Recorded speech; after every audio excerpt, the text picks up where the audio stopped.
লালমোহনে মোমবাতি প্রজ্বালনে শহীদদের প্রতি শ্রদ্ধা। ১৯৭১ সালের ১০ ডিসেম্বর ভোলা জেলা পাক হানাদার বাহিনীর দখলমুক্ত হওয়ার স্মরণে লালমোহনে মোমবাতি প্রজ্বালন কর্মসূচি পালন করেছে উপজেলা ও পৌর কলেজ ছাত্রদল। বুধবার ১০ ডিসেম্বর সন্ধ্যায় লালমোহন কেন্দ্রীয় শহীদ মিনারে এই আয়োজন করা হয়।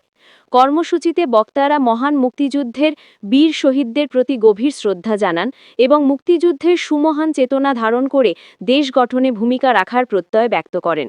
বক্তারা বলেন, আজকে ১০ ডিসেম্বর মহান স্বাধীনতা ডিসেম্বর মাসে আমাদের এই ভোলা জেলা এই ১০ ডিসেম্বর পাকিস্তানি পাক হানাদার বাহিনী থেকে মুক্ত হয় এবং একই সাথে ১২, ১৩, ১৪ এবং ১৬ ডিসেম্বরে সারা বাংলাদেশের যত পাকিস্তানি হানাদার বাহিনী আছে সকল হানাদার বাহিনীকে পরাজিত করে আমাদের একটি সুন্দর লাল সবুজের মানচিত্র আমাদেরকে উপহার দেন।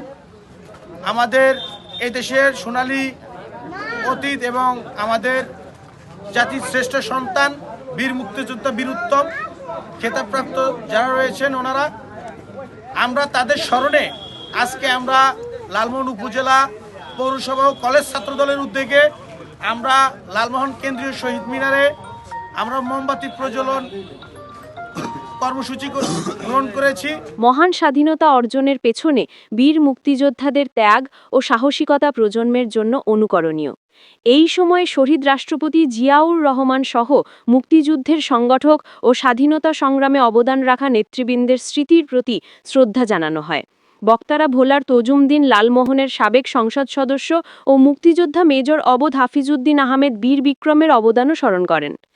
এই কর্মসূচিতে অংশগ্রহণকারী ছাত্রনেতারা বলেন, তার ঘোষক শহীদ প্রেসিডেন্ট জিয়াউর রহমান এবং তার সবচেয়ে বিশ্বস্ত সহচর লালমোহন তজুমদ্দিনের ৬ লক্ষ মানুষের নেতা, সারা বাংলাদেশের অহংকার লালমোহন তজুমদ্দিন থেকে ৬ বারের নির্বাচিত এমপি এবং সাবেক মন্ত্রী, আমাদের সকলের শ্রদ্ধাভাজন প্রিয় নেতা মেজর অবসরপ্রাপ্ত হাফিজউদ্দিন আহমেদ বীর বিক্রমের বলিষ্ঠ নেতৃত্বে বাংলাদেশ স্বাধীনতা লাভ করে।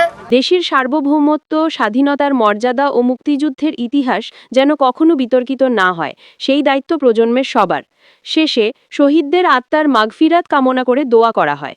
Desk report, Mithila Akter, city সংবাদ।